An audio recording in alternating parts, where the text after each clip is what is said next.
जब तक चुनाव है तब तक कोरोना नहीं होगा। আমাদের সবাইকে বিপ্লবী অভিনন্দন। मुझे इतना ही बांग्ला आता है। আমি বাংলা বুঝতে পারি কিন্তু বলতে পারি না। हिंदी में बोले ना। बहुत बहुत शुक्रिया, बहुत बहुत धन्यवाद। मेरी आवाज जहां तक पहुंच रही है, पूर्व मिदनापुर के, कुटासपुर के आप तमाम आदरणीय बुजुर्गों का, माताओं बहनों का, नौजवान दोस्तों का, दुकानदार भाइयों का, मेहनत मजदूरी करके, बिजनेस करके, खून पसीना बहा करके अपना परिवार पालने वाले आप तमाम आम जनों का मैं क्रांतिकारी इस्तकबाल करता हूं, आपका हार्दिक अभिनंदन करता हूं। दोस्तों, मुझे एक्चुअली सैकत को सुनने में बहुत मजा आ रहा था, तो बोला कि आज के जो प्रधान वक्ता हैं वो बात करेंगे, मैं कम बोलूंगा। भाई तुम ही आज के दूल्हा हो, हम लोग तो बढ़ाती हैं। यही उम्मीदवार है ना, इसी को आपको वोट देना है। कल को अगर ये जीत के जाएंगे तो इन्हीं को आपका काम करवाना है। इसीलिए इनकी बात सुनना और इनके बात को रिकॉर्ड करके रखना, और फिर अगर ये वो वादा पूरा ना करें तो इनको याद कराना, इसलिए इनको सुनना ज्यादा जरूरी है। मैं यहां पर बंगाल की इस क्रांतिकारी धरती पर, इस विप्लवी भूमि पर आप तमाम लोगों के बीच कोई ज्ञान देने के लिए नहीं आया हूं, क्योंकि मिर्जा गालिब साहब जब पेंशन के सिलसिले में कलकत्ता आए थे तो उनको एक साथी ने पूछा कि ये बंगाल कैसी जगह है, तो मिर्जा गालिब साहब ने कहा कि बंगाल ऐसी जगह है कि एक ही वक्त में ये 100 साल पीछे भी जीता है और 100 साल आगे भी जीता है। बंगाल की इस महान भूमि को बस मैं नमन करने के लिए आया हूं। आप सब लोग यहां पैदा हुए हैं, यहां पले बढ़े हैं, यहां की राजनीति को हमसे ज्यादा समझते होंगे।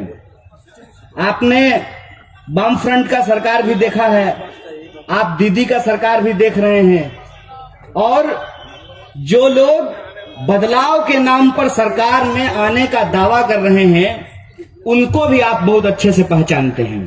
नहीं, जिनका फोटो पहले दीदी के अगल बगल में लगा होता था, आजकल उनका फोटो मोदी के अगल बगल में लगा होता है। यही तो फर्क है। पुराना ही जहर है, नए बोतल में नए पैकेजिंग के साथ आया है। ज्यादा फर्क तो है नहीं। तो आप वोट किसको दीजिएगा उस पे हम कुछ नहीं कहना चाहते हैं, क्योंकि मेरा मानना है कि आप प्रजा नहीं हैं।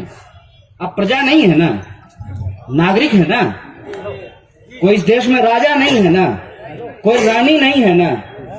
तो वोट देने का अधिकार आपका निजी अधिकार है।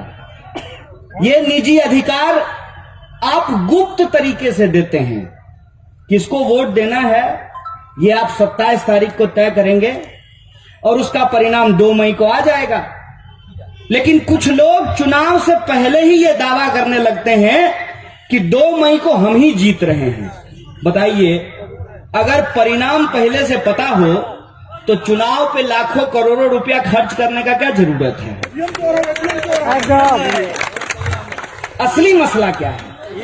असली मसला ये है कि ये लोग हम लोगों को, आपको और हमको नागरिक समझना बंद कर दिए हैं।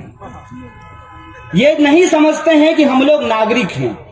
अरे भाई, वोट हमारा, अधिकार हमारा, देश हमारा, चुनाव हमारा।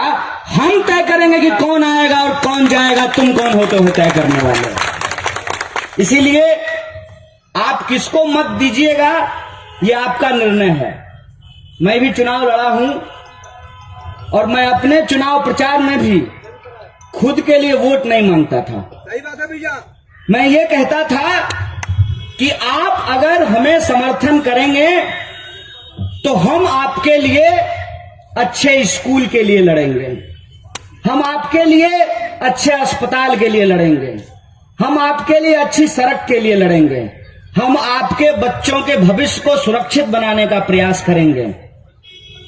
लोगों को अगर यह बात ठीक लगेगी तो लोग अपना समर्थन हमको देंगे, अगर यह बात ठीक नहीं लगेगी तो लोग हमको अपना समर्थन नहीं देंगे।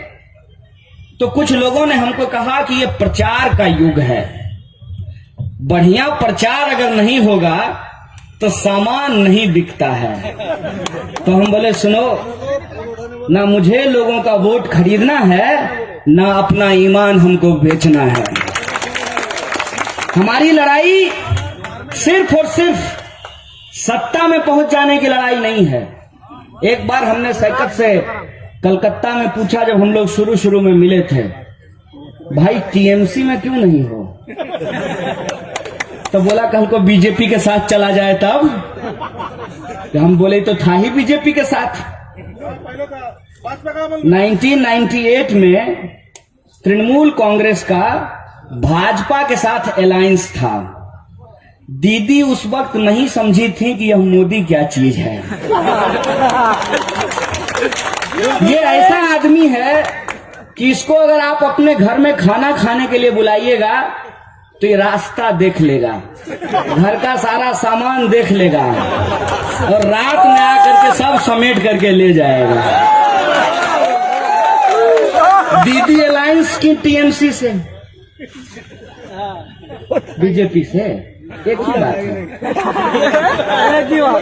अलायंस किया, वो आ गया, देख लिया कौन कौन कहां कहां पैसा चुरा करके रखता है। एक तरफ दीदी, दूसरे तरफ ईडी। तो लोग दीदी का साथ छोड़ दिया और ईडी के डर से बीजेपी में शामिल हो गए। यही हुआ है ना। अब आप हमको बताइए, दीदी और ईडी के इस लड़ाई में आपको नौकरी मिलेगी क्या? ट्राई करके देख लीजिएगा।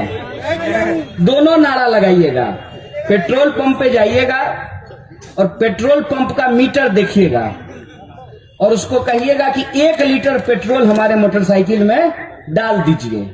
और जब वो तेल डालने लगे तो पहले भाजपा का नारा लगाइएगा, जय श्री राम। फिर टीएमसी का नारा लगाइएगा, जय सिया राम। दोनों नारा लगा करके चेक कर लीजिएगा कि पेट्रोल का दाम 100 से घट करके 50 पे आता है कि नहीं आता है। क्या अगर नारे में इतनी ताकत हो तो पेट्रोल का दाम घट देना चाहिए। अगर तब भी ना घटे तो सामने ही हंसता हुआ नूरानी चेहरा होगा मोदी जी का, उनकी तरफ देख लीजिएगा और कहिएगा, 56 इंच के साहबजादे जरा अपनी नजर घुमाओ, इस मीटर की तरफ देखो और इसका दाम 100 से 50 करके दिखाओ, तब समझेंगे असल समस्या क्या है। इस बात को हम लोगों को समझना बहुत जरूरी है। समस्या ये है कि हमारे जीवन की जो वास्तविक समस्याएं हैं, जिसको अंग्रेजी में कहते हैं रियल इशू,